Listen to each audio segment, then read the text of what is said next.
Muy buenas tardes, sean todos bienvenidos a esta nueva edición del coloquio del Grupo de Astrofísica de la Escuela Superior de Física y Matemáticas. Hoy tenemos el gusto de tener nuevamente a la doctora Isaura Fuentes Carrera, miembro del Grupo de Astrofísica de aquí, de la Escuela Superior.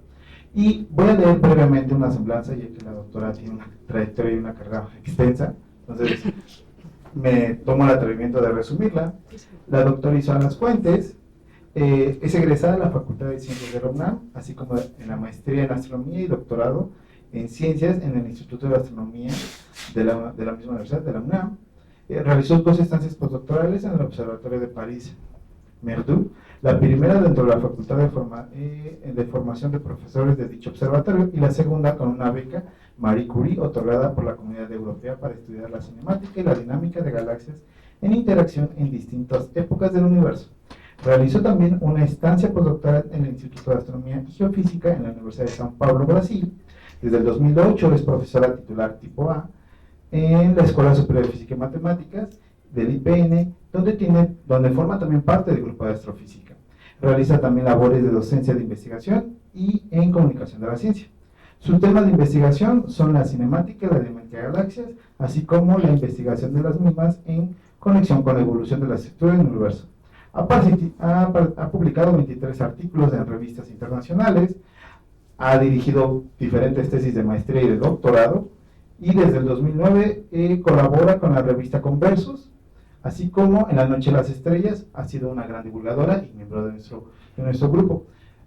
Doctora, hoy nos va a platicar un poquito sobre Dancing in the Dark, y los micrófonos son todos suyos. Un aplauso a la doctora. Bien, no sé si hay manera de saber si se escucha. ¿Sí se escucha con este? Bueno, sí, perfecto.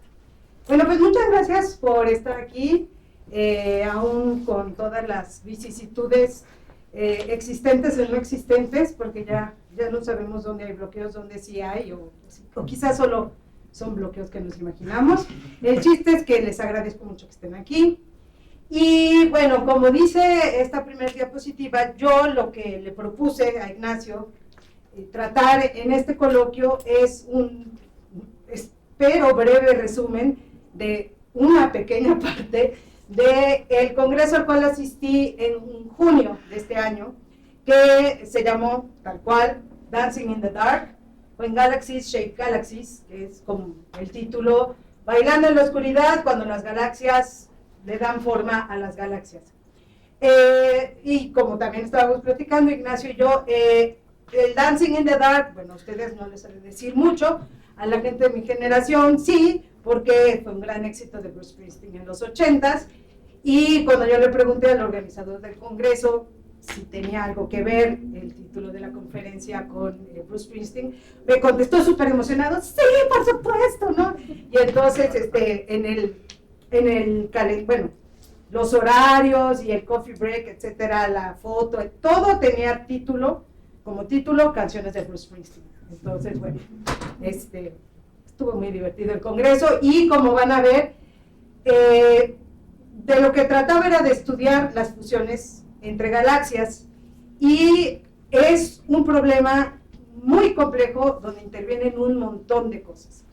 Entonces voy a empezar pues mencionándoles, haciendo un resumen de lo que normalmente leemos cuando nos llega un anuncio de un congreso, ¿no? Cuando estamos ahí, ¿no?, un poco viendo en internet, a ver qué congresos hay, qué novedades, de repente pues uno se encuentra con un anuncio de este tipo, o se lo mandan por correo, y pues esto es lo que yo vi, le di clic y me metí a lo que es la motivación científica del congreso. Ahora, como dijo Ignacio, yo trabajo interacciones de galaxias desde siempre, y pues un congreso que trate sobre fusiones de galaxias era, bueno, ni mandado a pedir.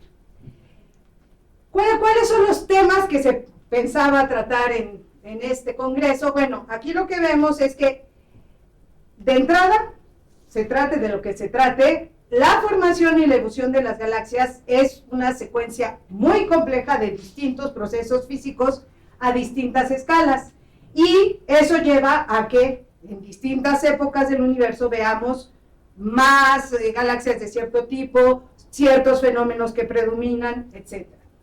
Pero dentro de esta secuencia complicada de procesos físicos, pues tenemos que los mergers, o sea, las fusiones de galaxia, juegan un papel muy, muy importante. ¿Por qué? Bueno, pues porque tú puedes tener desde que una galaxia grandota que pasa una galaxia chiquita y se la come, cosa que un evento que llamamos canibalismo galáctico, o puedes tener una galaxia grandota que se encuentra con una más o menos 10 veces menos masiva, 20 veces menos masiva, y tenemos una fusión menor, o puedes tener dos galaxias, como nuestra galaxia y la galaxia de Andrómeda, que se encuentran y finalmente fusionan.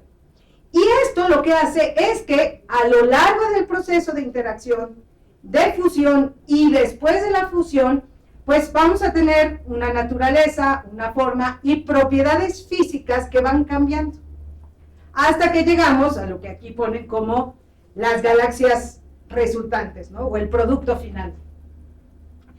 Y lo interesante de estas galaxias, producto final, es que muchas veces no tienen nada que ver con las galaxias que, vamos a decir, las engendraron o las producen.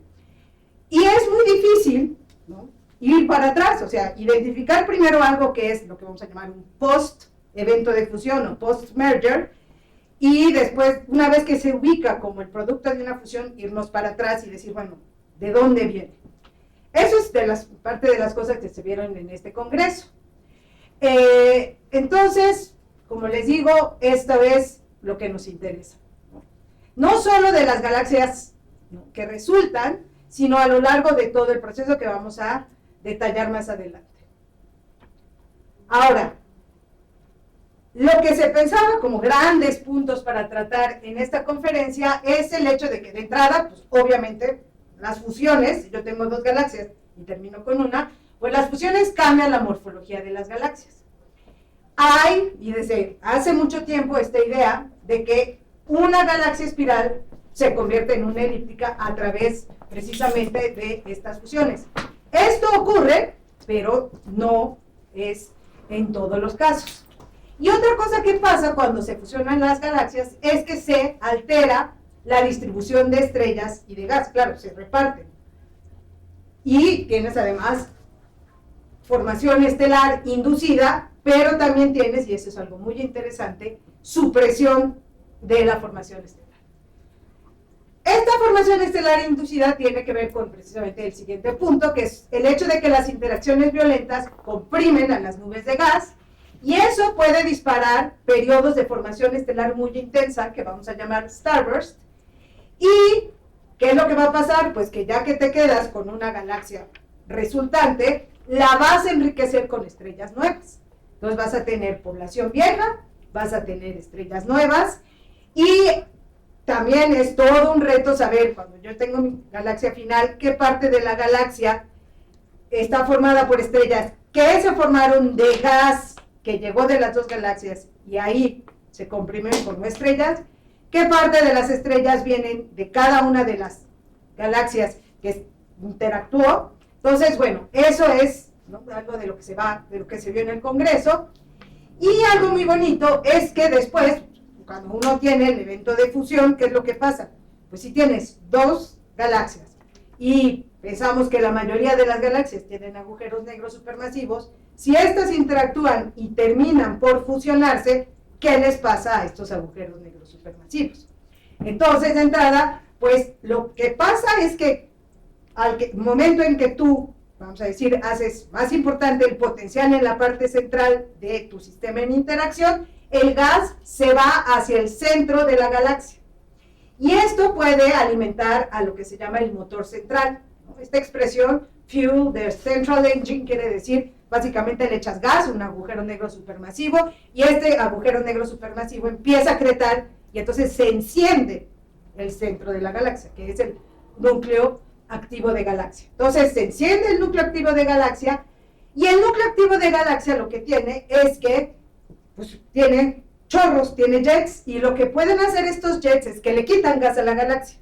Entonces, por un lado, estás produciendo estrellas de manera importante, pero por otro lado, con un evento tan violento como un AGN, ¡pum!, le quitas el gas a la galaxia y pues ya la galaxia no puede formar estrellas.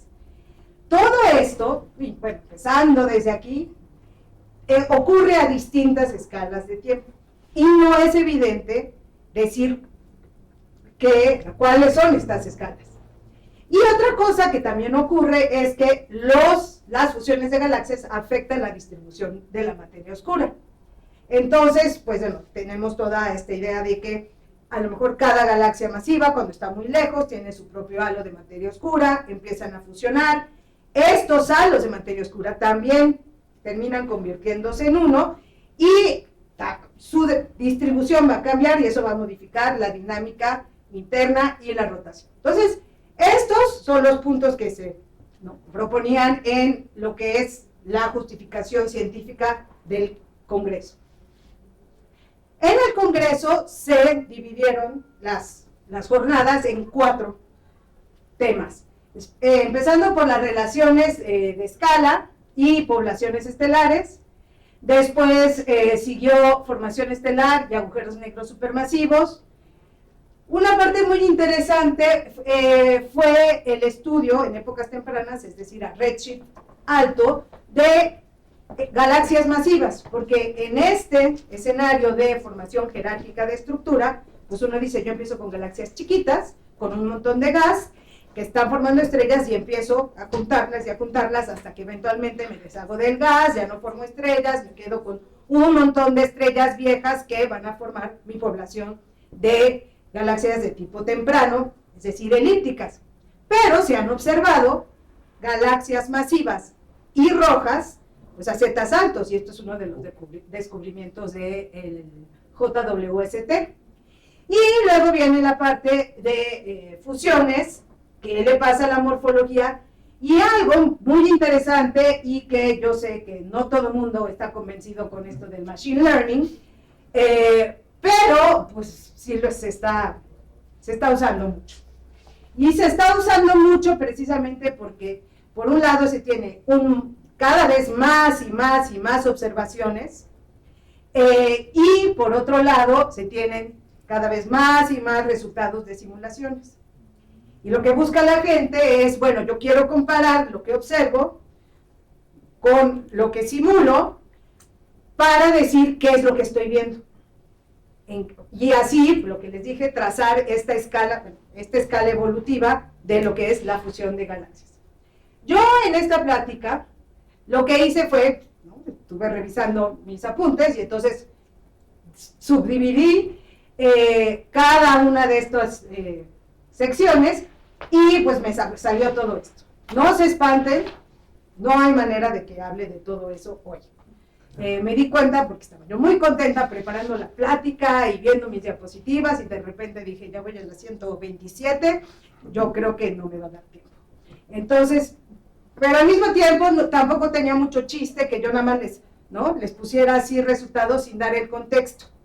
Entonces, bueno, esto es básicamente lo que dividí. Vamos a hablar hoy de fusiones a distintos redshifts, de fusiones, la morfología de estas fusiones y su cinemática, de cómo aumenta la masa estelar con las fusiones, y también vamos a hablar de mergers y poblaciones estelares. Vamos a hablar un poquito del aumento de formación estelar y quenching. Quenching quiere decir exprimir, como exprimir un trapo y dejarlo seco, eso es quenching. Vamos también a hablar un poquito de esta comparación entre simulaciones y observaciones, y esto nos lleva a la parte del machine learning. Esta nos vamos a tener que esperar porque la verdad está muy bonita y merece una plática aparte. Bueno, todas, ¿no? Merecen una plática aparte, pero no tenía sentido así nada más decir como, ¿no? Aquí están los resultados, porque primero hay que ver lo que le pasa, cómo yo he hecho andar un núcleo activo, y después cómo, conforme van fusionando, empiezo con lo que llamamos AGNs duales, después se vuelven AGNs binarios, y eventualmente tengo la fusión de estos agujeros negros supermasivos.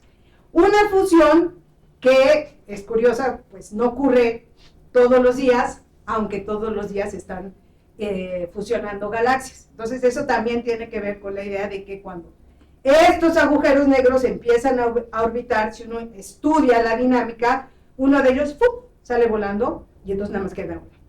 Porque si no, si estuvieran fusionando con la frecuencia que vemos fusiones, pues estaríamos detectando ondas gravitacionales con más frecuencia de lo que hacemos ahora. Y algo que voy a mencionar y que me gustó mucho de este congreso, es que, bueno, es un congreso donde se habla de fusiones. Hay que decir que actualmente, y desde hace unos cuantos años, hay todo un grupo de investigadores e investigadoras que dicen que las fusiones son poco importantes. Entonces, pues obviamente, todos los que estábamos ahí, salvo como dos, ¿no?, pues nos dolía el corazoncito porque se piense eso. Pero sí es cierto. Hay gente que dice que en realidad este escenario jerárquico de formación de galaxias, pues ni es tanto así, y que en realidad galaxias que vemos que a Z4, que parece que están interactuando, son discos, nada más que tienen polvo y etcétera, y los tratan de interpretar, y a eso, ¿no?, se le llama evolución secular. También está esta idea de que a zetas altos, lo que ocurre para que tú vayas haciendo cada vez más grande tu galaxia, es lo que se llama que el hecho de acreción de gas primordial. Entonces se supone que hay un gas neutro por ahí, con unas tripitas que le caen a la galaxia, y entonces la galaxia forma estrellas y así va creciendo. Eso lo manejan, ¿no?, lo manejan algunos investigadores y dicen que en realidad eso de las fusiones sí se ve bonito y hay formación estelar, pero que ni aumenta la masa de las galaxias, etc. Pero los que estábamos ahí no pensábamos eso, pero el organizador dijo, tampoco se vale, vamos a invitar a alguien que hable sobre la evolución secular. O sea, alguien que nos diga, todo lo que están diciendo es falso, aquí vengo a darles la verdad. Y eso fue muy bonito, ¿no? Porque sí es importante conocer lo que piensa aquella persona que trabaja o que interpreta las cosas de manera distinta. Bien, la conferencia empezó con una plática muy bonita, un review de Sarah Ellison, y comenzó con esta diapositiva que no sé si han visto, es de Hopkins y colaboradores del 2008. Philip Hopkins hace simulaciones y ahorita es así como hace, no sé, 15 años, el mero de las simulaciones era Volker Springer, bueno, pues ahora es Philip Hopkins. Él está detrás de simulaciones como FIRE, ahorita me parece que está en Gizmo, también tiene un código que se llama Gizmo, etc. Entonces, con simulaciones, Philip Hopkins propuso esta secuencia evolutiva para una fusión de galaxias. ¿Qué es lo que tenemos aquí? En este eje, esto es tiempo relativo al merger, donde la fusión está ocurriendo a 0, ¿no? 0 gigaaños. Para acá estamos menos 1 gigaaño, menos 2 gigaaños. Y analizamos después 1 gigaaño, 2 gigaaños. Y aquí lo que se está graficando es la luminosidad bueno, él lo puso como quasar, porque Philip Hopkins estudia sobre todo simulaciones cosmológicas, pero sería justo el momento en que tú tienes esta fusión y tienes la parte más energética de tu AGN. Y aquí arriba tenemos la tasa de formación estelar en masas solares por año. Y esto es lo que vemos para la formación estelar. Un poco más de 2 años, 2 gigaaños antes de la fusión. Pues aquí yo no está pasando gran cosa, estoy formando pues menos de 10 masas solares por año, y de repente, más o menos 1 gigaaño antes de que se tenga el merger, hay un pequeño episodio de formación estelar. Y ese tiene que ver con que las fusiones, la fusión de 2 galaxias no ocurre así, de que vienen 2 galaxias y ¡pum!, sino que ¿qué ocurre? Se acercan y una empieza a orbitar alrededor de la otra. Y existe el primer peripasaje, que es cuando están más cerca una galaxia de la otra. ¿Y eso qué va a hacer? Pues dispara la formación estelar. Entonces, esto es lo que vemos aquí. Hay este disparo de formación estelar, disminuye casi al mismo valor, incluso menos. Luego hay un brinquito, otra vez se vuelven a acercar las galaxias y ya se quedan, vamos a decir, pegadas. Y después tenemos un máximo en la tasa de formación estelar, que tiene un brinquito, y luego ¡pum!, disminución abrupta. Eso es el quenching, dejo de formar estrellas. Entonces tengo el quenching y me quedo ya en esta parte donde pues ya la formación estelar es de fracciones de una masa solar por año, que además va disminuyendo. Esto además lo pone en color Philip Hawking, y esto es, bueno, tengo aquí galaxias azules, vamos a decir, y aquí pues ya termino con galaxias rojas, ¿no? Las estrellas son viejas. Y esta es lo que le pasa a lo que sería la luminosidad de este AGN. Algo interesante es que el AGN se enciende antes, y eso lo podemos ver aquí. Esto va aumentando, tiene una disminución, luego aumenta, disminuye, vuelve a aumentar, y luego aquí ya tenemos estos comportamientos. Desafortunadamente esta parte de abajo, en esta plática no la vamos a tratar, pero sí es muy interesante saber que esto es lo que ocurre, sobre todo por, bueno, ahorita lo vamos a ver, pero voy a hacer esto, que no tienen que hacer este disco, ahorita lo voy a hacer grandote, bueno, más o menos grande. Entonces esto es como lo presenta Hopkins. Empezamos con un disco aislado, M81.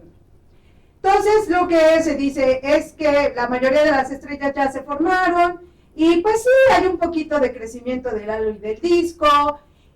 La evolución misma de la galaxia, que es lo que llamamos secular, puede construir barras y pseudobulbos. Los pseudobulbos son estructuras al centro de las galaxias que, a diferencia de los bulbos, que son esferoides con estrellas viejas, tienen la componente rotacional es bastante importante. Y entonces eso hace que, en lugar de tener esta forma de bolitas, parezcan sobre todo, los llaman hebillas de cinturón.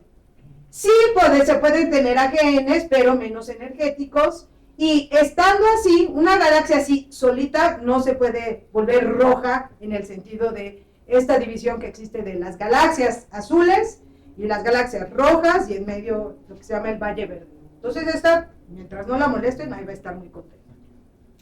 Ahora, lo que yo puedo tener es ya pequeños grupos de galaxia, y aquí ya habla del grupo M66. Entonces, pues, los halos de materia oscura, que son finalmente los que predominan desde el punto de vista dinámico, pues el que tenga el halo más grande va a jalar a las otras, y esto puede ocurrir en un intervalo de masas muy grandes, desde galaxias chiquitas a galaxias del mismo tamaño. Y en realidad la masa del halo, aun cuando se juntan, como lo que está jalando son halos relativamente menores, pues la masa no va a cambiar gran cosa. Después, ahora sí, ya tenemos un merger, primero interacción que se vuelve fusión, es NGC 4676, y entonces ya las dos galaxias ya viven en un solo halo. Interactúan, pierden momento angular, y aquí la formación estelar, la tasa de formación estelar aumenta, empieza a aumentar. ¿Qué es lo que pasa? Bueno, en el proceso de formación estelar yo tengo acreción de gas, compresión de gas, formación de estrellas, pero luego hay lo que llamamos el feedback, que es regresar al medio parte del gas que se tiene, vamos a decir, disponible para formar estrellas. Y esto es a través de los vientos estelares. Entonces, fusiones o interacciones, voy a tener vientos estelares, y muy raras veces, cuando están así, van a echar a andar una AGN, ¿no? Aquí se menciona algo muy importante, que es esencial cuando se estudian fusiones de galaxias, encuentros entre galaxias, y son los parámetros orbitales. O sea, piense que cuando yo tengo dos partículas, ¿no?, y estas, ¿no?, empiezan a interactuar, pues básicamente tengo dos partículas que se van acercando y van a estar orbitando sobre un plano. Pero si yo tengo un disco de galaxias que está formado de 10 a la 11 estrellas y otro disco de galaxias de 10 a las 11 estrellas, cuando empiezan a interactuar, pueden interactuar, así exagerando, ¿no? Viene una galaxia así, viene otra galaxia así, sus dos discos comparten plano y se acercan así y empiezan, ¿no?, como si estuvieran mezclando fichas de dominó. Eso puede ser. La otra es que en realidad se encuentran así, una face on y la otra head on. Pero dentro, incluso con este encuentro puede ser así, así, así, y además esta galaxia puede estar girando así, o puede estar girando así, y esta pues, también puede estar girando para un lado y para el otro. Entonces los parámetros orbitales son un montón. Y si les echan además como ingrediente el cociente de masas entre las dos galaxias, pues, ¿no? Les digo, es muy grande este espacio de parámetros. Ahora sí, tengo ya la interacción, se van acercando las partes centrales de las galaxias y tengo ya lo que llamamos la coalescencia. Cuando las galaxias coalescen, se vuelven muy luminosas en el infrarrojo, de aquí el acrónimo Luminous Infrared Galaxies, o ULIR, Ultra Luminous Infrared Galaxies. Entonces brillan mucho en el infrarrojo, porque lo que yo tengo es, por un lado, posiblemente que se eche a andar un AGN, que caliente el polvo que se ha acumulado en las partes centrales de la galaxia, pero también tengo muchísima formación estelar, pero embebida en grandes cantidades de polvo. Las estrellas jóvenes, las masivas, calientan el polvo absorbe la luz ultravioleta, y luego le emiten el infrarrojo. Entonces, por eso tenemos estos objetos, y aquí lo estamos viendo en el infrarrojo. Entonces, las galaxias coalescen, entonces en el centro hay una relajación violenta, el gas se va al centro de la galaxia, y entonces tengo mi brote de formación estelar, este starburst, y un AGN, que vamos a decir enterrado. ¿Por qué? Porque todavía está rodeado de polvo. Y lo que tengo es que lo que domina la luminosidad, pues es el starburst, ¿no? Ahora, durante esta coalescencia y esta formación estelar, aunque es importante, en realidad no se forma tanta masa estelar respecto a la masa de las progenitoras. Ahora, ya que coalescieron, entonces puedo tener el hecho de que los agujeros negros crecen de manera rápida y por un tiempo son los que dominan la luminosidad. ¿No? Lo que quede de polvo o de gas, pum, se va para afuera y se enrojece, ¿no? Lo que sería el AGN se enrojece. ¿Y qué es lo que tengo? Ahora vamos a llamar a la galaxia fusionada, es el anfitrión. La galaxia anfitriona tiene, ¿no?, formación estelar, tiene también un cociente de Eddington alto, es decir, que yo puedo, ¿no?, el equilibrio entre la fuerza gravitacional que comprime mi estrella y el radiativo es alto, y ojo, todavía se ven huellas, trazas de la fusión, y eso es muy importante. En este periodo yo todavía puedo decir, esa galaxia rara que yo estoy mirando tiene estructuras que me dicen que lo que tengo es un merger, y podría ser algo, no se alcanza a ver mucho, pero esto lo que serían estructuras de marea. Ya tengo, esto es ya zetas más altos, pues ya sin polvo voy a tener un AGN de este tipo. No se puede distinguir la morfología del anfitrión, porque todavía pues tengo una cosa muy extraña, aunque las estructuras de marea desaparecen rápidamente, y lo que empieza a aparecer es un esferoide azul. ¿Qué quiere decir azul? Si es azul, es porque tengo muchas estrellas masivas. Las estrellas masivas viven poco, entonces, ¿qué estoy viendo? Un esferoide joven. Y esto ya es así, el decaimiento, y se tienen estas galaxias K más A. Estas galaxias K más A se llaman así, suelen ser producto de una fusión, y se llaman así porque presentan líneas de absorción muy importantes asociadas con estrellas tipo K y estrellas tipo A más evolucionadas, ¿no? Y luego, pues todo termina tristemente con una elíptica muerta. Aunque se habla, no lo voy a hablar ahorita, pero de galaxias que rejuvenecen, y también se habla de galaxias zombies, pero estas no las vamos a mencionar ahorita. Entonces, bueno, cuando tengo una elíptica es que ya no tengo gas, ya no hay manera de formar estrellas, lo único que tengo es este esferoide, un agujero negro grande, y en todo caso, si mi galaxia elíptica sigue creciendo, pues va a seguir creciendo, o sea, y yo la sigo viendo elíptica, es porque está acretando otras galaxias elípticas. Y a estas, o galaxias pues, tipo SO, a estas fusiones se le llaman fusiones secas, dry mergers, porque no tienen gas para formar estrellas. Entonces existen los dry mergers, a diferencia de los wet mergers. Cuando hablen de fusiones, vamos a decir húmedas, pues tiene que ver con el gas disponible para formar estrellas. Entonces, regresamos a este diagrama y lo que podemos ver, esta línea punteada es el tiempo cero de la fusión. La formación estelar tiene su máximo, la luminosidad máxima del AGN ocurre después.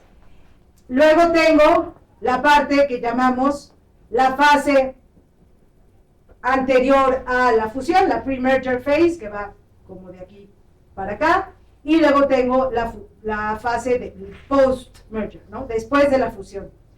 Y durante toda la conferencia de lo que se habló fue ya sea de esta etapa, por supuesto, de esta parte y esta parte. Y como les digo, aquí en la fase post-fusión es difícil de estudiar porque no siempre tengo las herramientas para saber exactamente qué metalicidad tiene la galaxia en cierta parte, o si el gas está haciendo alguna cosa rara. Son detalles cinemáticos y morfológicos que requieren pues mucho estudio. Bien, entonces esta introducción fue la que dio Sarah Ellison como primera plática en la conferencia y estuvo muy bien porque te mete de lleno al problema de las fusiones de galaxias. Y una cosa que siempre ha sido un problema es cómo saber si las galaxias están interactuando. Así a simple vista, bueno, no a simple vista, pero simplemente mirando su morfología. Es el instrumento más fácil que tenemos. La morfología se obtiene pues, con imágenes de banda ancha. Y aquí lo que se hizo fue buscar pares de galaxias en el muestreo del Sloan. Aquí empiezan cosas que quienes están en la maestría y el doctorado pues ya están familiarizados. Muchas veces yo tengo que definir mi muestra y yo tengo que dar los parámetros que me van a permitir decir estas galaxias están interactuando, estas galaxias no están interactuando. Esta es una galaxia aislada, esta no es una galaxia aislada. Entonces empezamos a dar una serie de criterios. Los criterios que se usaron en este trabajo fueron, bueno, en el cielo yo quiero una separación proyectada de menos de 100 kiloparsecs, que es poquito. Luego, la diferencia en las velocidades de recesión, o sea, del redshift, tiene que ser menor a 300 kilómetros por segundo. Y únicamente voy a trabajar con este cociente de masas, de 0.1 a 10. Es decir, cosas más chiquitas, como galaxias satélites enanas, no las voy a tomar en cuenta. Y si tengo, por ejemplo, estudiar lo que pasa entre una galaxia CD en el centro de un cúmulo de galaxias y una chiquitina que anda por ahí, pues tampoco la voy a estudiar. Esto arrojó 14,000 galaxias en pares. Y entonces, ahora, ya que identifiqué todos estos pares, que además si los pueden ver, pues sí, la mayoría, pues, no hay pierde. Pero, como lo que yo quiero estudiar son las propiedades de estos pares, pues tengo que compararlas con las galaxias que no son pares. Entonces me busco esta sample, esta muestra de control, ¿sí? Esta muestra de control, donde busco que, pues lo que quiero es que tengan misma masa, que estén al mismo redshift y que tengan el mismo ambiente, es decir, que no estén cúmulos o que no estén así en una zona, vamos a decir, estos voids que se tienen en esta estructura del universo. Y entonces, para cada par, encontraron 100 galaxias de control. O sea, ese es un trabajo infernal. Bueno, no infernal, mucho. Bonito, pero mucho. Entonces, a partir de esto, pues, se encuentra lo siguiente. Algo que, bueno, va a decir, pues sí, ¿no? pero esto ya cuando te lo hacen con 14,000 pares de galaxias y lo comparan con una muestra de control, pues una galaxia en una fusión o en una interacción es asimétrica. Y esta asimetría, que aquí está marcada con este exceso de asimetría, aumenta de esta manera conforme la separación entre las galaxias cambia o disminuye. ¿Okay? Entonces, este es un primer resultado que tiene que ver con esta parte del diagrama. Luego, las tasas de formación estelar. Entonces, conforme va disminuyendo la separación entre las galaxias, la tasa de formación estelar aumenta de esta manera. ¿De acuerdo? Y esto es separación mayor. Esto es mayor separación mayor. Sí. Y entonces, bueno, aquí tenemos las referencias. Ya, esto es un resultado que se ha debatido durante mucho tiempo. En los 70s, Larson y Tinsley fueron los primeros en decir, cuando yo veo galaxias en interacción, hay un aumento en la tasa de formación estelar. Ellos lo dijeron, ¿no? Y ya después empezaron a cuestionarlo, no es cierto, es solo a veces, no, pues sí, pero en realidad no es importante, etc. Pero con este trabajo, pues sí queda claro que efectivamente, conforme disminuye la separación, pues tengo un aumento en la tasa de formación estelar. Otra cosa, también estudiaron lo que sería el echar a andar, la acreción del agujero negro, es decir, el echar a andar el núcleo activo. Y esto también, conforme disminuye la separación, es el exceso de AGNs que se tienen, ¿no? Entonces, también se confirma esta tendencia. Siguiendo con esto, entonces en la fase, lo que sería prefusión, pues ya vimos que sí, efectivamente hay un aumento en la formación estelar, conforme la separación, también vemos qué pasa con la acreción en el agujero negro central, y luego nos preguntamos, bueno, ahora vamos a ver post-merger, ¿no? La fase después de la fusión. Y entonces aquí es donde ya empiezan a hacer uso de las redes neuronales y el machine learning. Este es un proyecto que viene del muestreo del telescopio de Canadá, Francia y Hawái. Aquí ya le quitaron el Hawái, esto se llama CEPHIS. ¿Por qué le quitaron el Hawái? Pues a lo mejor los habitantes de Estados Unidos no se quisieron. No sé, no tengo idea, ¿no? Apenas me di cuenta.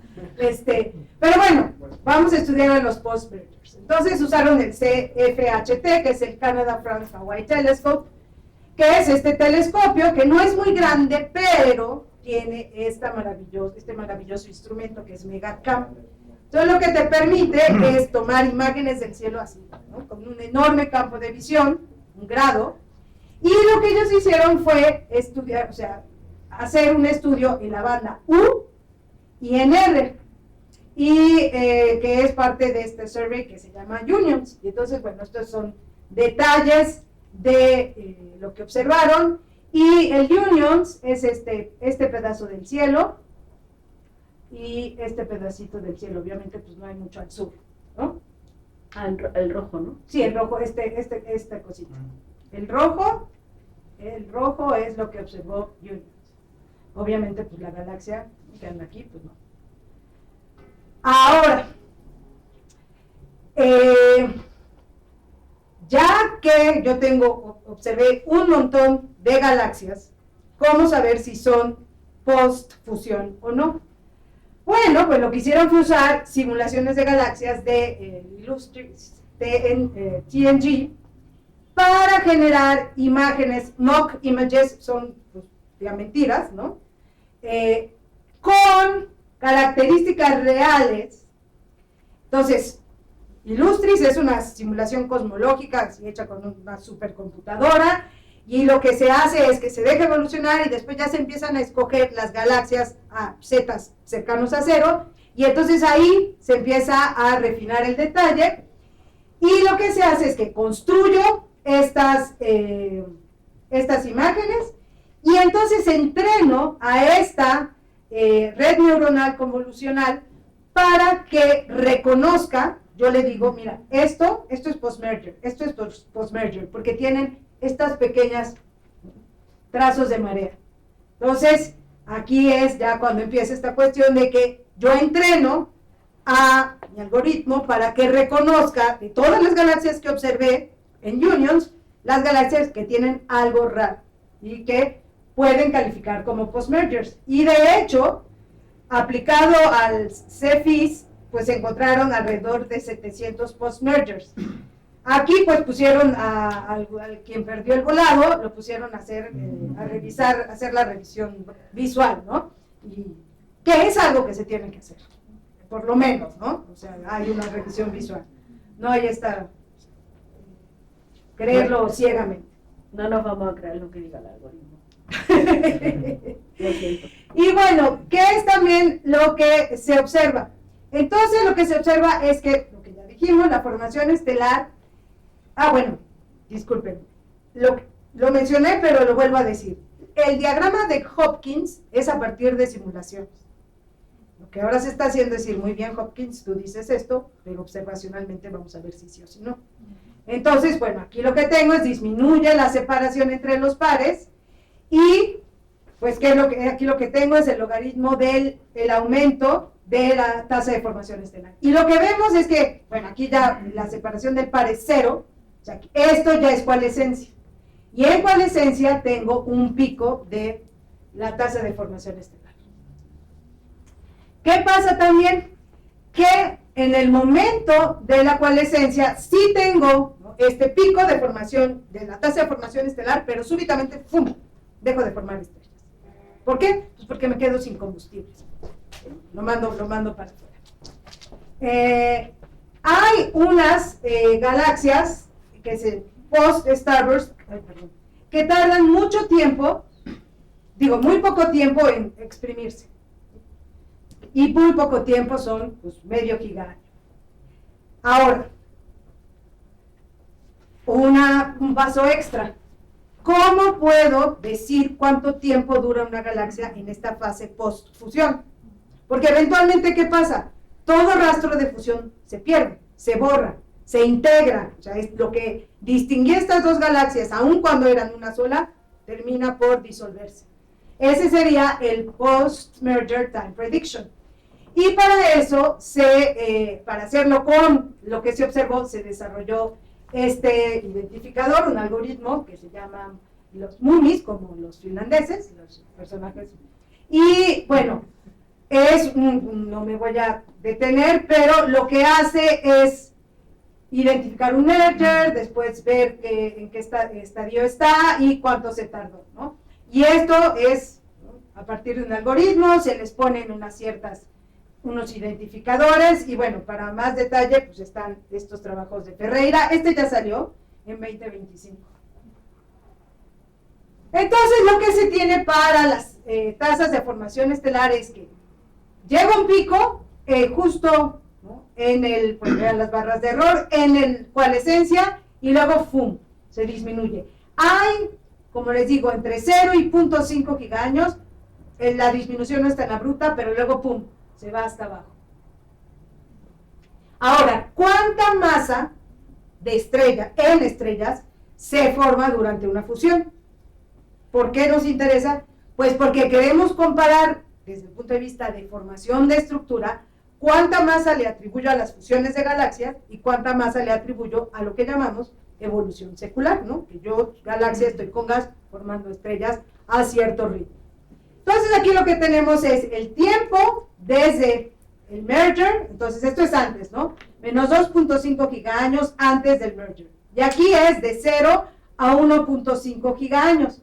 Y esta es la masa formada, pero cumulativa, ¿no? Voy sumando, aquí se formó esta masa y le voy sumando lo que se va formando en cada época, ¿ok? Y tengo para galaxias que tienen una masa mayor a 10 a la 10.25, lo que tengo es que esas forman un montón de masa en el estadio post-fusión, mientras que las galaxias menos masivas no.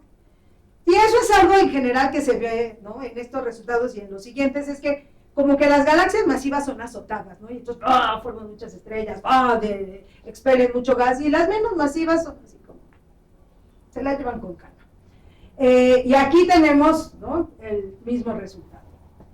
Entonces, lo que vemos es que hasta se tiene un crecimiento en la masa entre el 10 y el 20% debido a formación estelar que se induce con el merger. Ojo, la mayor parte de esta masa se forma después de la fusión. Entonces, este episodio post-fusión, este intervalo de tiempo, es muy importante y además es muy bonito, ¿no? Porque son galaxias todavía más interesantes desde la manera en que las identificas. Ahora viene la parte del quenching. Después de tener este aumento importante en la tasa de formación estelar, viene este quenching, o sea, exprimir la galaxia así, de manera bruta. Y aquí viene, ¿no?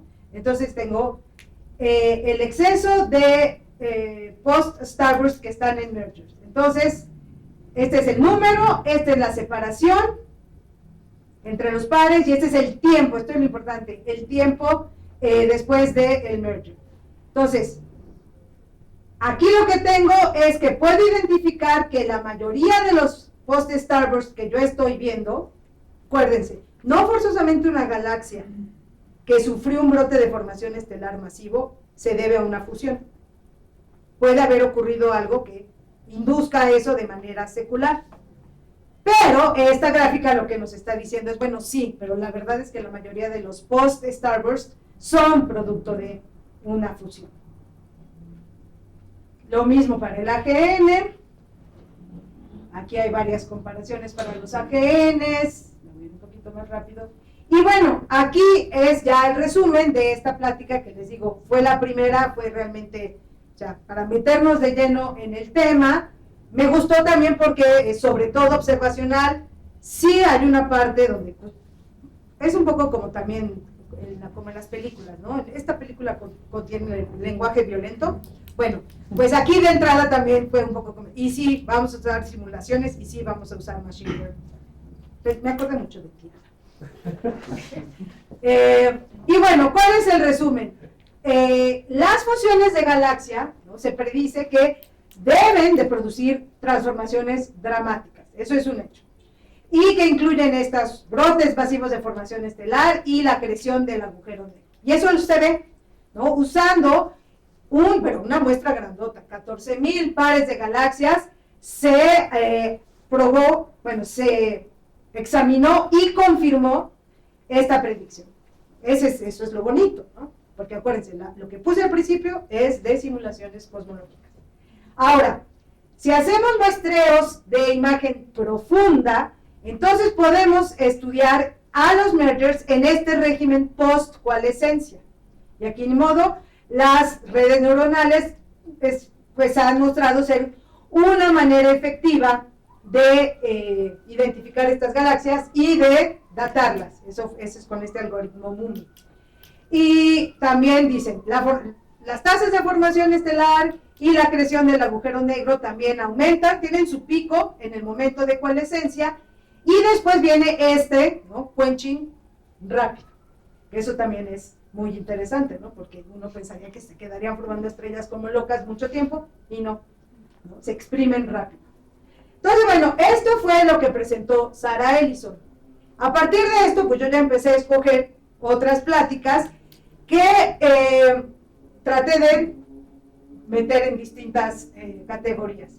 Y la primera es la cuestión de identificar estos mergers. Porque como ustedes vieron, el trabajo de Ellison empieza diciendo eso. Bueno, ¿cómo hacemos para identificar pares? Estableció un criterio y lo que hizo, pues, ¿no?, se puso a buscar a partir de ese criterio. Pero hay distintas maneras de identificar pares. Y este es un trabajo de David Puskas, que lo que hizo fue constreñir la historia de las fusiones importantes, las major mergers, que son fusiones entre galaxias de masas comparables, para galaxias a estos cepas. ¿Okay? Y para esto usa un instrumento en el JWST. Y Aquí ya aparece un término que se maneja mucho, o se manejó mucho en la conferencia, que es la formación estelar in situ, cuando hablas de fusiones, y la formación estelar ex situ. Entonces, una cosa es, como les platiqué, yo ya tengo mis dos galaxias, dentro de esta fusión tengo gas de esas dos galaxias, y con ese gas formo nuevas estrellas. También lo que puede pasar es que las galaxias están fusionando, cada una con su gas, en el momento de fusión forman estrellas, ya cuando fusionan se juntan y entonces tengo estrellas relativamente nuevas, pero que no se formaron en la fusión, sino de manera separada. Eso es ex situ. Entonces, este trabajo retoma la idea de que, pues sí, ¿qué hacen? ¿No? El crecimiento o el aumento de masa estelar en una galaxia se puede deber a dos cosas.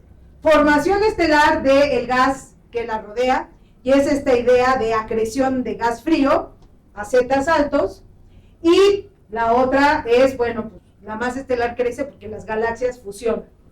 Ahora, las fusiones, pues como dijimos, tienen que ver con transformaciones morfológicas, aumento en la tasa de formación estelar, se dispara la actividad nuclear y después se exprimen las galaxias. Y dice, bueno, pues vamos a tratar de estudiar fuentes individuales. Y aquí, bueno, lo que tenemos es también el tiempo que ha ocurrido entre que se formó la galaxia y el tiempo en que se observa. Y aquí es lo que tenemos, la fracción de masa estelar, es la masa estelar entre la fracción de masa bariónica por la masa del halo de materia oscura. Pero bueno, aquí lo importante es, me voy a ir más rápido a sus... me acordé también de Ignacio por el trabajo de Conselice, ¿no? La tesis de Ignacio fue tomar un trabajo de Conselice, la tesis de maestría, y lo que él hizo fue aplicarlo para galaxias tardías, muy tardías, y eso tiene que ver con criterios de asimetría, si una galaxia tiene un perfil suave o presenta grumos, etc. Ese criterio de Conselice lo desarrolló él a principios de los 2000 para identificar galaxias en interacción a zetas cada vez mayores. Y esta, de hecho aquí está, esta es la gráfica de Conselice, ya en 22, y entonces se tiene, por cierto, Conselice estaba en la conferencia, entonces se tiene el redshift y se tiene la fracción de pares. Lo que él encontró, bueno, este es un resumen de varias surveys, y sí, parece que conforme me voy más lejos, es decir, a redshift mayores, la fracción de pares aumenta.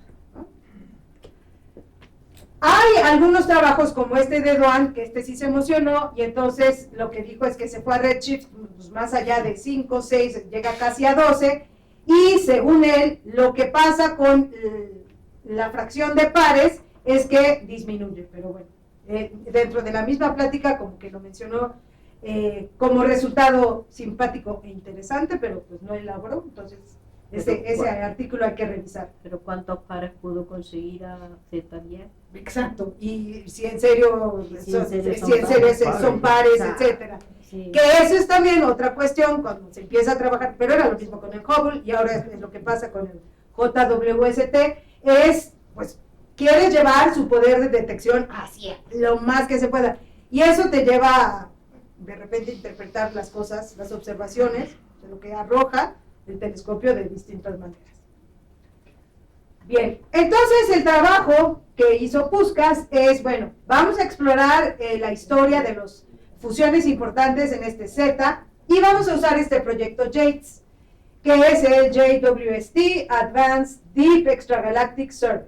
Entonces lo que hacen es observar con 9 filtros en el infrarrojo un campo de 25 minutos de arco al cuadrado que considera el campo ultraprofundo del Hubble y pedazos de lo que se llama como el GOODS Survey del sur.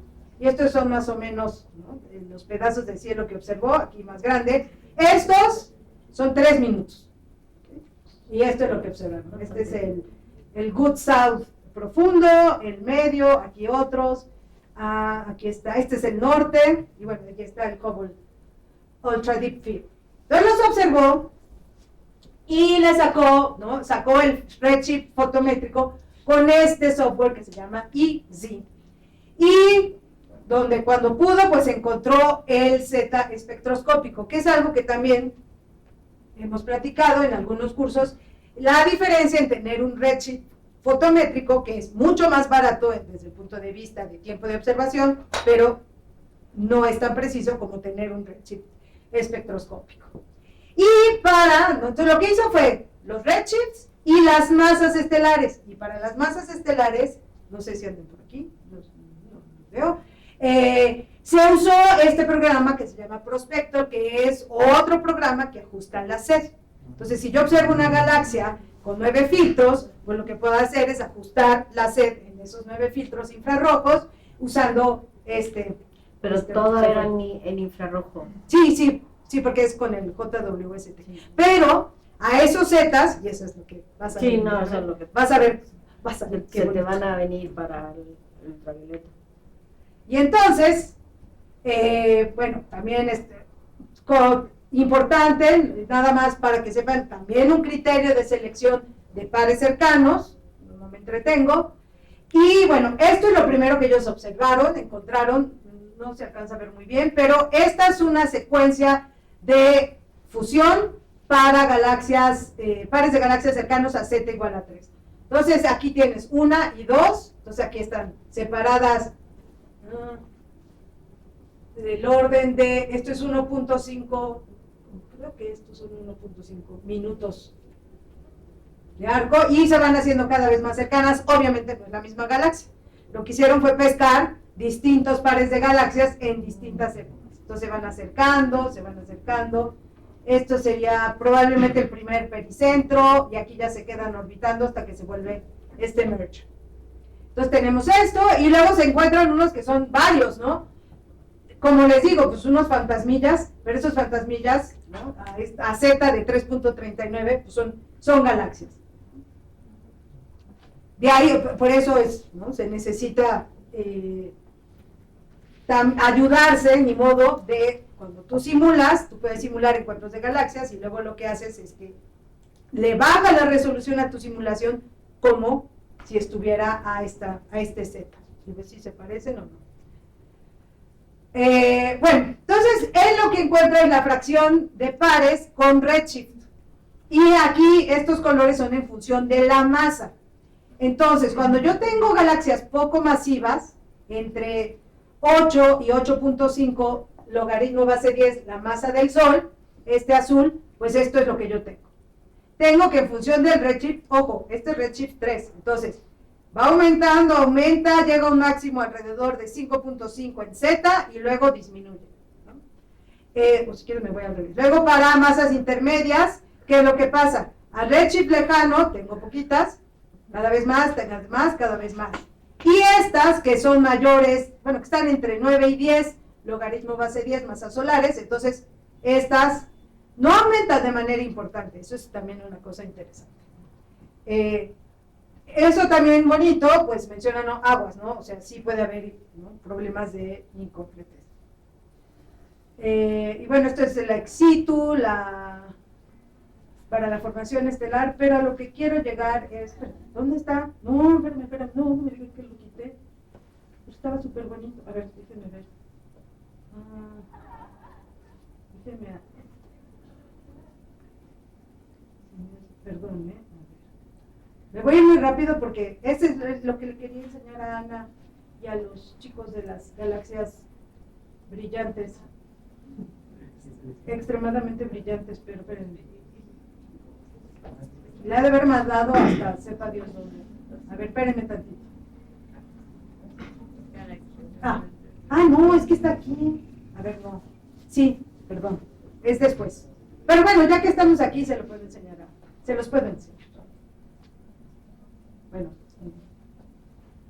Esto tiene precisamente que ver con la metalicidad de la fase gaseosa. Pero bueno, entonces, perdón, pensé que aquí era donde aparecía el resultado. Voy de regreso, discúlpenme.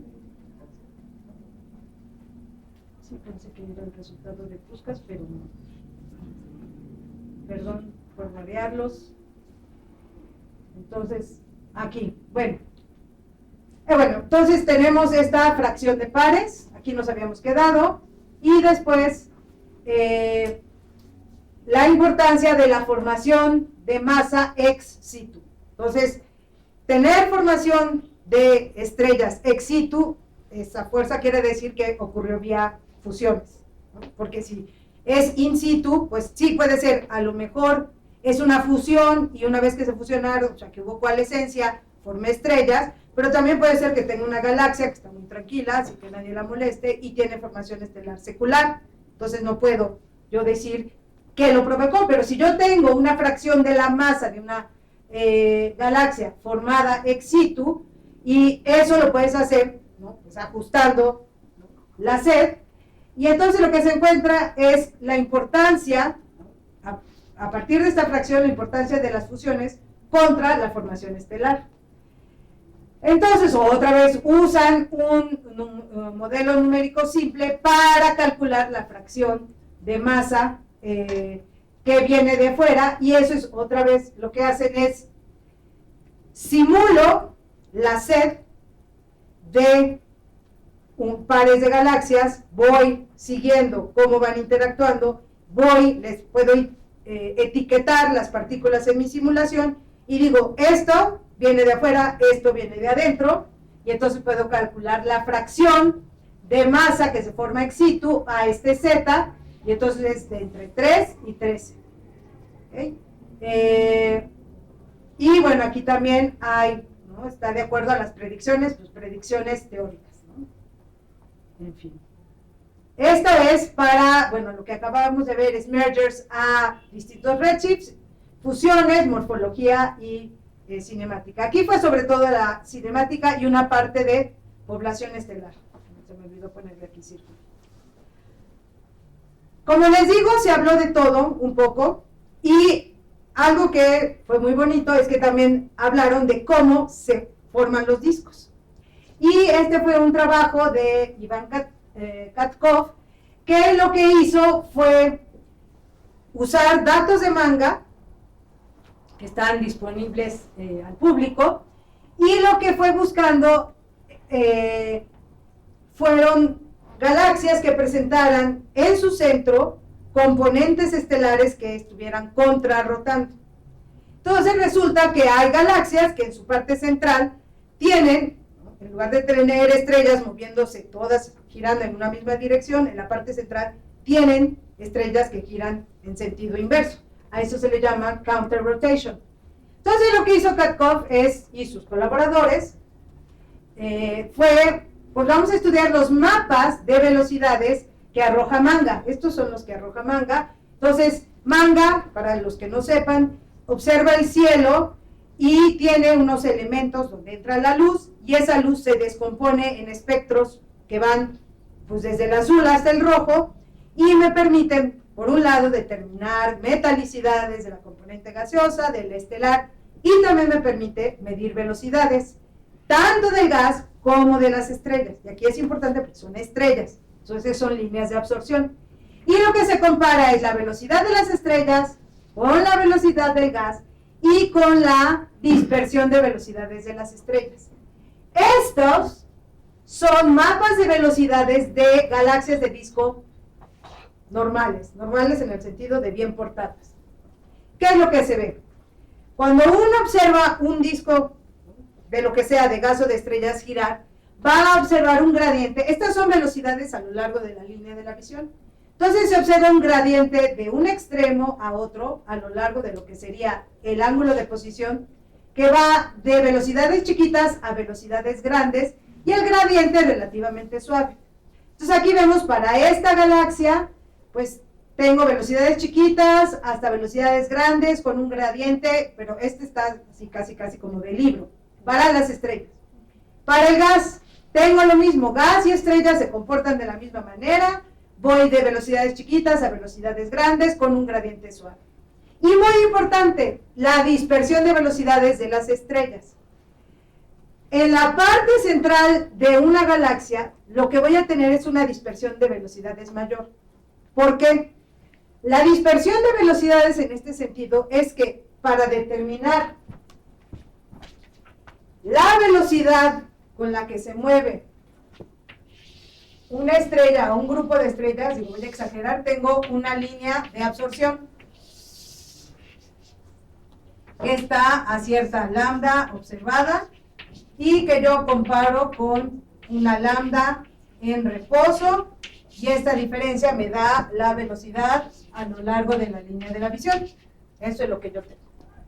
Pero las líneas de absorción también tienen un cierto ancho. Y este ancho está relacionado con esta dispersión de velocidades. Ahora, cuando yo estoy observando la parte central de una galaxia con cualquier instrumento, mi instrumento tiene un cierto elemento de resolución. Entonces yo no veo absolutamente todas las estrellas, o sea, lo que está aquí no se obtuvo viendo exactamente cada estrella en la galaxia, sino un grupo importante de estrellas. En la parte central, ¿qué es lo que voy a tener? Mi elemento, ¿no?, de resolución va a abarcar partes de la galaxia que, si yo lo pienso en línea, visión a lo largo de esta línea, ¿qué es lo que voy a tener? Voy a tener parte de la galaxia que está yéndose para allá y parte de la galaxia que está yéndose para acá, que es la parte central. Entonces es justo esta parte, y entonces en mi elemento de resolución espacial lo que yo voy a ver es un ensanchamiento de la línea. Esto es porque tengo un disco girando. Entonces esto les digo, este es así de libro, ¿no? Entonces tengo mi mapa de velocidades de estrellas, de gas, y mi pico, y así no hay duda, ¿no? Mi pico en dispersión de velocidades está en el centro. Este también, velocidad de las estrellas, las del gas. Aquí tengo un pico y aquí tengo unas cosas raras que, pues, por el momento no decimos nada, y luego para esta otra tengo lo mismo. Pero aquí ya lo que empiezo a ver, en particular para esta, es que el centro de la galaxia está aquí, pero la dispersión, el máximo de la dispersión, no está ahí. Entonces uno dice, tendría que estar, ¿no? Pues si esto es un disco que está girando. Entonces eso nos lleva a hablar de galaxias que presentan, y estas son algunas de las galaxias que observaron, mapas de velocidades raros. Y entonces tienen galaxias como esta, o esta, incluso esta. Claro, no son espirales tan bonitas como las anteriores, pero pues tampoco están así espantosas que uno diga, pues quién sabe qué es esto, ¿no? Por ejemplo, pensemos en esta. Veamos el mapa de velocidad de las estrellas. Tengo, si dan cuenta, en la parte central, rojo aquí y azul acá. Pero en la parte externa de la galaxia tengo rojo de este lado y azul de este lado. Esto me está diciendo que la parte externa está girando de cierta manera y la parte interna de otra manera. Eso es contrarrotación de, aquí está, ¿no?, de las estrellas. Que también parece, ¿no?, que lo veo en el gas. Sin embargo, ya para la parte externa del gas, pues empiezan a haber cosas raras. Y estas cosas raras es posible que tengan que ver precisamente con que mis picos de dispersión están aquí, fuera del centro. Entonces, que además, si me comparo, tienen que ver justo en la parte donde es el borde entre la corrotación y la rotación. Tenemos lo mismo aquí. Fíjense, aquí uno podría decir mapa de velocidad de las estrellas, voy de azul a rojo, más o menos, ¿no?, con un gradiente suave, pero oh sorpresa, el gas está girando al revés, porque el azul está acá y el rojo está acá, y los picos de dispersión están aquí. Entonces seguramente esto es obvio que no es un disco en rotación. Entonces estos son los discos estelares que están contrarrotando. No está alineado el gas con las estrellas y además tienen estos picos fuera del centro. Y hay muchos de esos, o sea, no es cosa rara. Quienes empezaron este tipo de estudios fue la gente de Lyon, en Francia, con Sauron. Bueno, pues ahora se hace con manga y pues esto es lo que se encuentra, ¿no? Esto es para que se vea un poquito más grande. Entonces vemos aquí tengo un disco, pero tengo estos picos acá y lo mismo acá. Y acá también esto se ve como un disco. Entonces lo que hicieron fue, bueno, vamos a buscarnos otras galaxias y las vamos a observar con rendija larga. Y vamos a observar absorción, líneas de absorción, aquí las tenemos. Pues lo hicieron en el 6 metros de Buranán, que es un gran telescopio, tiene un montón de instrumentación, pero como es ruso y antes era soviético, pues nadie lo menciona. O sea, yo creo que es el primer artículo que veo con el Buranán, desde hace años. Desde hace años, y el problema es que además a mí me ha pasado estar en conferencias donde están el mero de Buranán, y hace muchos, lo veo cómo sufren, ¿no? Porque nunca los mencionan, nunca los citan, pero yo sí, porque me caen bien. No, porque hacen un buen trabajo, ¿no? Entonces aquí lo que hacen, bueno, estudian estas galaxias con rendija larga, y lo que ellos encuentran es, pueden identificar los discos que contrarrotan con dos perfiles de brillo superficial. Entonces, el disco principal tiene este brillo superficial, el que está contrarrotando tiene esta distribución de brillo. La velocidad de rotación, tengo una parte que rota así, el otro disco obviamente está invertida la velocidad, y yo podría evaluar esta diferencia, y la dispersión de velocidades tiene esta forma. Si me fijo en las líneas de emisión, si yo tengo un perfil integrado, lo puedo descomponer en dos, una componente azul y una componente roja. Entonces también es una manera de ubicar esta contrarrotación. Entonces, dicen, bueno, ¿cómo explico que haya tantos discos en contrarrotación? Entonces, hay una explicación secular, es que yo tengo una barra, las estrellas de la barra tienen unas órbitas que son así más o menos de cajita, que al disolverse la barra, estas estrellas pues empiezan a rotar un poco como se les pega la gana, y puede coincidir con que sea realmente en sentido opuesto al del disco principal. Pero también está la hipótesis de las fusiones importantes coplanares, que son estas que están aquí, ¿no? Las galaxias comparten plano orbital y puedo tener estos discos que están contrarrotando. También puede ser la fusión con un satélite que tenga mucho gas, y otra sería el secular, acreción a través de estos filamentos cósmicos, que son filamentos de gas neutro. Entonces lo que hicieron, bueno, pues vamos a echarnos los 10.000 objetos que tenemos en manga, y desarrollaron un algoritmo que se llama Corgi, y pues lo que hicieron fue identificar 120 discos de galaxias que están contrarrotando. Bueno, explican cómo funciona, y importante, se dan cuenta que hay dos tipos de discos de estrellas contrarrotando: los que ocurren en la parte interna de la galaxia y los que ocurren en la parte externa. Entonces, por ejemplo, aquí tengo parte externa azul, rojo, y aquí tengo parte interna, en la parte de adentro, azul y rojo.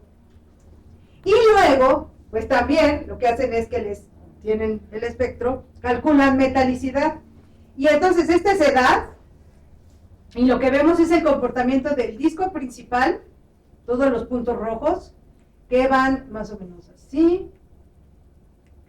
Los rojos aumentan, van en esta dirección, y los que contrarrotan van más o menos en dirección opuesta. ¿Okay? Esto fue para 39 galaxias. Entonces, dicen, bueno, ¿de dónde viene el material acretado que hace que tengamos contrarrotación externa? Pues estos filamentos cósmicos, las fusiones con compañeras ricas en gas, y también, ojo, interacciones de galaxias que todavía no se vuelven fusión, que intercambian gas. Al intercambiar gas, tú también puedes llevarlo hacia el centro y empezar a formar estrellas con otra dinámica.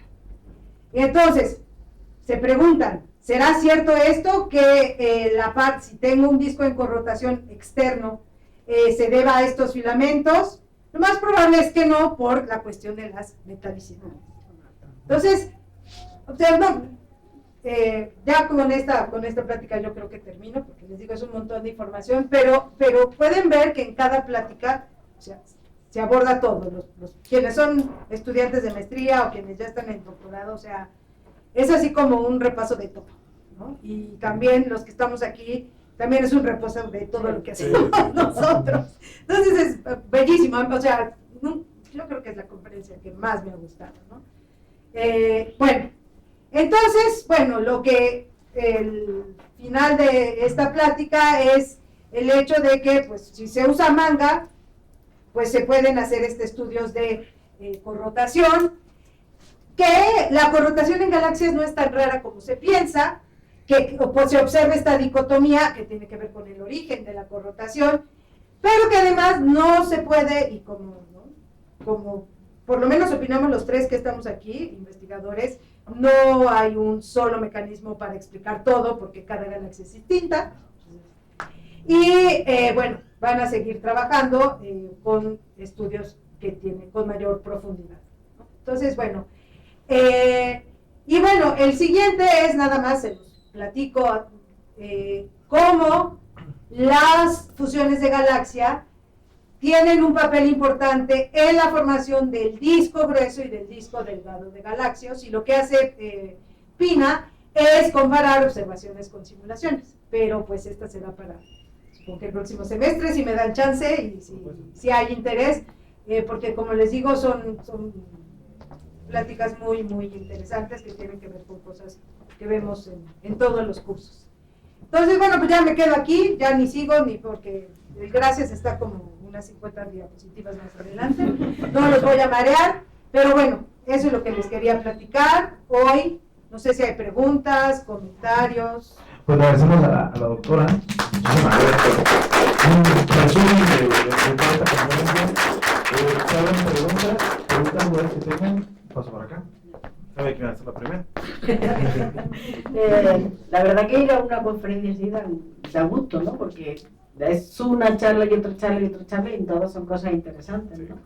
A mí hay una cosa que me llama mucho la atención sobre el aumento de AGNs con la distancia en la charla de Sara. Porque eso implicaría que todas las galaxias tienen un AGN de 10 elevado a 9. Sí, pero... Y eso sabemos que no es así. Entonces, ¿cómo lo arreglan? Es que se apagan. ¿Pero cómo vas a apagar? Sí, es que eso es... ¿Cómo apagas? En la plática... Sí, hay una plática, las pláticas de AGNs te hablan de eso. Te hablan de cómo se apagan los AGNs y otros que se llaman fading AGN. Entonces, que tú puedes trazar en qué momento se apagaron. O sea, se apagan porque se les acaba el gas. Sí, pero ¿cómo bajas la masa de un agujero negro de 10 elevado a 9 a 10 elevado a 6? O sea, ese es mi problema que no consigo entender. Y por más que me digan, sí, yo puedo entender que se le acaba el gas y ya dejan de acretar, y sí, eso sí. Ahora, ¿cómo quitas masa de un agujero negro? Eso es lo que sí, en realidad la pregunta sería, si así funciona el asunto, ¿por qué tengo agujeros negros de masas de 10 a la 6? Exacto. Ahí, no sé, ¿No lo comentaron en ninguna charla ni nada? No que me acuerde, pero tendría que revisar, porque ahí sería, pues quizá galaxias que por alguna razón no han sufrido tantas fusiones. Es que a mí eso es lo que, o sea, el que tú me digas sube, ¿no? Tienes más AGNs. Sí, vamos a ver. Y de hecho la masa, porque te ponen exes, pero no te ponen masas del black hole. Aquí. No, claro, pero sí sabemos. Sí, pero lo sabemos que lo sabemos. No, es solo exceso, pero no hay. Solo pone exceso, no pone la masa. Nada más. Entonces, pero sí debe de haber unos. Podrían ser los que dicen que cuando van a fusionar, que uno sale volando y que te quedes nada más con el que tenías inicialmente. Pero sí es una muy buena pregunta y hasta sería interesante, habría que ver si se ha hecho a nivel del environment, pero a escalas mayores, ver cuántos accidentes tienes. Sí, no, es que eso para Pero mí sí, siempre es un misterio. Sí, pero por ejemplo, si es de 10 a las 6 a 10 a las 9, son 3 órdenes. No. Primero echarle toda esa masa al agujero negro ya me parece, ¿no?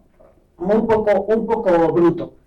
Pero quitársela es que va contra todo lo que sabemos de la física. Entonces, No, es cierto. No, lo único que se me ocurre es otro mecanismo, pero hay que pensar qué mecanismo y entonces Es ahí donde te das cuestionas cuenta que muchas la teoría cosas. te queda corta. Sí, Sí, La teoría que te queda definitivamente. corta, como decías, no todo, no uno te lo explica todo. No. Ahí sí, definitivamente. Y eso está bien interesante. Esa falta o exceso de masa, como lo quieras ver. Sí. Bueno, y solamente en mi descarga No, quiero lo decir comparto. que yo está todo muy bien, el machine learning, la IA y todas las cosas. Solamente digo que están avisando. Un cuarto de lo que te dice la IA es mentira. Así, mentira. O sea, 1 de cada 4 resultados que te dice no es cierto. Y 2 de esos otros 3 que te faltan tienen errores. Y errores pueden ser garrafales, ¿no? Es decir, entonces yo con la IA siempre tengo mucho cuidadito y me alegra de que ellos, aparte de hacerlo con un algoritmo, miraran con los ojos. Porque el algoritmo, sí, yo entiendo que echarte 14.000 galaxias, pues es mucho tiempo, y pobrecito del estudiante, que soy hecho un estudiante, eso está claro, eso ni cotiza, ¿no? Pues pobrecito del estudiante, pero se lo tienes que echar a ojo, porque no sabes cuántos de esos 120 pares, creo que eran 120 pares, ¿no? Pues eran realmente pares o el algoritmo pues, se volvió loco, ¿no? O sea, recordamos que incluso la gente que trabaja en IA habla de las alucinaciones de los algoritmos, ¿no? Entonces y que las alucinaciones además aumentan conforme el algoritmo se va retroalimentando de sus mismas resultados. Entonces ahí las alucinaciones aumentan exponencialmente. Entonces, cuidado con la IA, y se lo digo aquí a los estudiantes, sobre todo de licenciatura, ¿no? De que ahora mismo la IA está así como, ¿no? Está casi ahora mismo va incluso por encima de cualquier dios que tengamos, pero cuidado que te miente como bellaca y además le da igual. Y le dice que lo que me dice es mentira. Ah, sí, perdona. Sí, creo si no te dabas cuenta. Exactamente, no es por eso, de que me da mucho miedo de que nos fiamos de lo que nos diga la IA sin checarlo, ¿no? O sea, porque tenemos, y creo que tú recuerdas algunos casos flagrantes de resultados de algoritmos que al fin y al cabo son IA, ¿no? Pero bueno. Sí. No, coincido.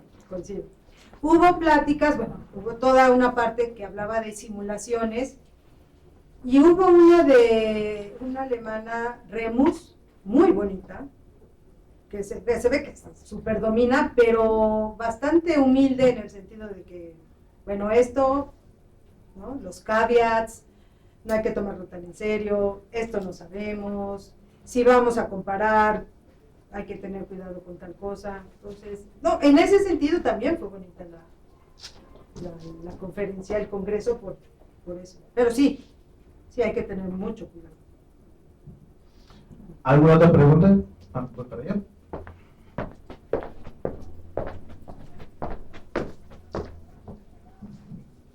Muchas gracias, doctora, estuvo muy interesante. Yo tengo un par de preguntas. La primera es, ¿en qué momento se dice que ya es un merger? O sea, ¿en que se tocan los núcleos o...? En el momento en que coalescen, o sea, en que ya no los distingues, se vuelven uno solo. Ok, muy bien. Y la segunda pregunta es, en la parte que enseñó una gráfica muy bonita que tenía la fracción de pares contra el redshift, Sí, que es el siguiente. sí, las barras de error para los que tenían menor masa eran más grandes. ¿Eso a qué se le puede atribuir? Digamos, a la parte fotométrica, que no Pues nos que son llega más mucha difíciles de velocidad. detectar, sería en ese sentido. Siempre, como son menos masivos, brillan menos, son más difíciles de detectar. Ah, ok. Ok, bueno, gracias. No, ¿de qué? Gracias, profesora. Una muy bonita charla. Yo tengo una pregunta, pero no sé si usted está muy familiarizada con eso. Justamente ahorita lo comentaba con la profesora Ana, sobre ese caso en lo que los agujeros negros, en vez de orbitarse el uno al otro y luego ir a una fusión, pues hay alguno que sale disparado, ¿no? Yo supongo que eso viene de algún tipo de simulación en ese sentido, y de si se ha trabajado las probabilidades de que eso ocurra, porque al menos cuando yo he visto simulaciones de relatividad general numérica que se suelen usar para ese tipo de casos, siempre he visto que la mayoría terminan en fusiones, por eso me llama la atención. Entonces no sé si usted tiene algo de conocimiento de lo que hacen allí, que usan, cuál es la probabilidad de que eso ocurra, ese tipo de cosas. Sí. Una de las pláticas presentó precisamente resultados, no de la simulación per se, pero lo que sí dijeron es que de entrada, y es que es obvio, ¿no? Te saca ronchas porque dicen que la fusión de los agujeros negros supermasivos tarda muchísimo tiempo. Entonces es también cuando dices, bueno, entonces cuálecen o no cuálecen, ¿no? Y me voy a quedar esperando a que cuálezcan para siempre, pero eso tiene que ver con la fricción dinámica. Entonces, lo que es la fricción dinámica es así, el dibujito que te pone tal cual es. Primer caso, tengo una gran masa que va avanzando y unas masas chiquitas que no le hacen nada en un primer tiempo. Siguiente tiempo, ¿qué es lo que pasó? Todas estas partículas, mientras esta avanzaba con cierta velocidad, se sienten atraídas, y lo que tú tienes es que esto sigue avanzando, pero todas estas chiquitinas ya se quedaron acá. Y entonces se vuelven un todo, que lo que hace es disminuir esta velocidad. Si esta era más grande, esta se vuelve más chiquita. Entonces, si tú piensas en eso, tú vas retrasando el hecho de que fusionen, porque te voy deteniendo. Esa es una. Y la otra es que sí mencionaron, o sea, precisamente con esta cuestión de qué pasa con los agujeros negros, muchos dijeron, no, pues, o sea, no tenemos que esperar eones a que fusionen, porque la mayoría no fusionan, sino que salen disparados. Entonces sí es una probabilidad. No, sí lo mencionaron, y sí, nada más que... Sí, lo que pasa es que en ese tipo de cosas, igual que usted menciona que hay un montón de parámetros para cómo fusionan galaxias, también en ese tipo de casos hay un montón de parámetros. Claro. Es una cosa enorme, entonces yo supongo que con alguna combinación de parámetros siempre puedes obtener que el agujero negro pues se vaya. No, Sí, pero eso también ocurre, incluso lo tienes con las runaway stars y con algunos cúmulos globulares. Desde el punto de vista dinámico, tú puedes tener dos objetos que están orbitando y por alguna perturbación, ¡chum!, uno se va. Parecería ser que con los agujeros negros en el centro de las galaxias es todavía más frecuente. Pero yo alguna vez, hace ya algún tiempo, estaba trabajando la cinemática de galaxias que podrían estar albergando a genes duales, no binarios, no pegaditos, pero que... Y empecé a leer trabajos sobre eso, ¿no? La fusión, y aparte que eran bastante densos, no podían llegar a algo concreto, o sea, porque su conclusión era que sí fusionaban, pero tardaban muchísimo, no tiene sentido, ¿no? O sea, si tú terminas con una galaxia post-merger, pues no tienes en el centro los dos agujeros negros que como que todavía no se deciden a fusionar. Pero sí es algo que se debe revisar. Sí. Gracias. No. ¿Alguna otra pregunta? ¿Otra vez? No cambie, porque justo esta gráfica la he visto y digo, pues esta va con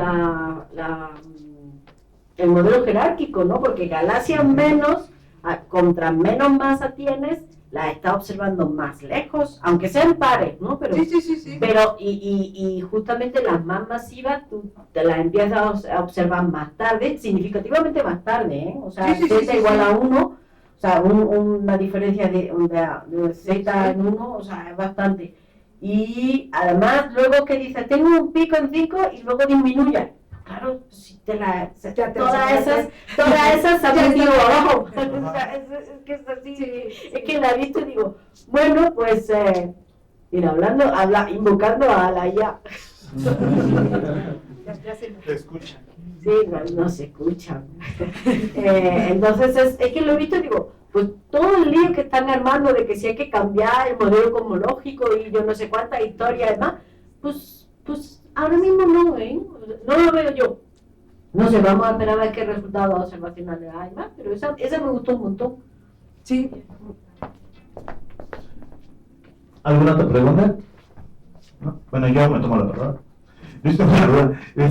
Ahora sí no puedo evitar mi naturaleza. El parámetro de asimetría es el parámetro de asimetría 2D, el que se calcula porque en la plática de Sara decía la asimetría. Ajá. ¿Pero es la asimetría del perfil de la línea o es la asimetría de la imagen? Me parece que es de la imagen. De la imagen. No sé, ahorita si nos... Creo que... No, sí, ahí está. Creo que es doctor. Oye, la chiquitina, ¿qué soy? ¿La pequeñita? Mejor no le puso nada. No, que se va a enfadar y va a ser peor.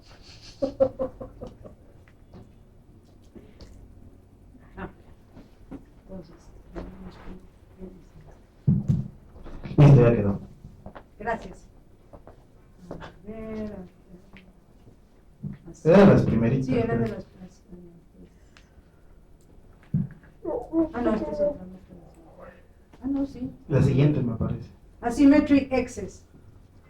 No, es un exceso de asimetría y es la simetría del par de la galaxia que está en el par respecto al promedio de la simetría de la muestra de control. Pero no sé cómo miden esta simetría. Eso sí, Ok. yo supongo que será La- ha de ser la de imagen. La de imagen, ¿no? Sí. Porque sí, esa No, es no muy es la de sensible imagen. a que sí son pares, ¿no? Y otra pregunta, ahora sí que aprovechando la oportunidad. ¿Hablaron del H1 o solo se quedaron en el...? Sí hablaron de H1, el papel del gas frío, no mucho, pero sí se mencionó. Había una cuestión de la cinemática, pero tengo que revisar. Sí hubo una plática, por lo menos una donde sí fue así como que, ¿qué onda con el cold gas? Porque luego también hay algo interesante que va del cold gas a el gas molecular. Exacto. Y al gas molecular en galaxias que en principio estarían quenched, exprimidas. No, ahí tienen su gas, ahora sí que ahí tienen su gasecito, pero por el momento no lo están usando. Ok, es que está súper interesante porque precisamente tienes este quenching y sí se ha observado, al menos en simulaciones, que también al H1 le pasa algo parecido. Como que te lo pierdes, porque pues sí, obviamente ya o expulsaste el gas o ya tú lo hiciste en estrellas y lo debes de perder, pero sí se ha observado que algunas galaxias como que se van enriqueciendo. Como ya tienes más masa, como que puedes ir, ahora sí que agarrando de alrededor del environment, y sí depende de ese quenching de H1 del ambiente. Eso está súper interesante. ¿No? Pues, ¿alguna otra pregunta? ¿No? Ay, bueno, más. Bueno, me surgió la duda de cómo se define el exceso. O sea, ¿un exceso de uno es que son iguales? ¿O Pues pues sí, porque es un cociente.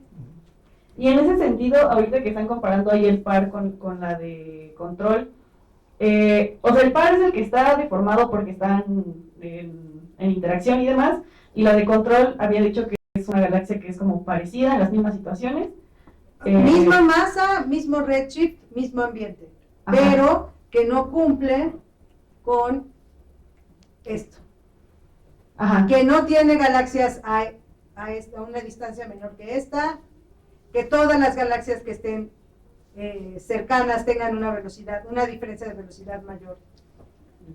O sea, que aquí dice, ¿no? El control sample es igual en masa, redshift y medio ambiente.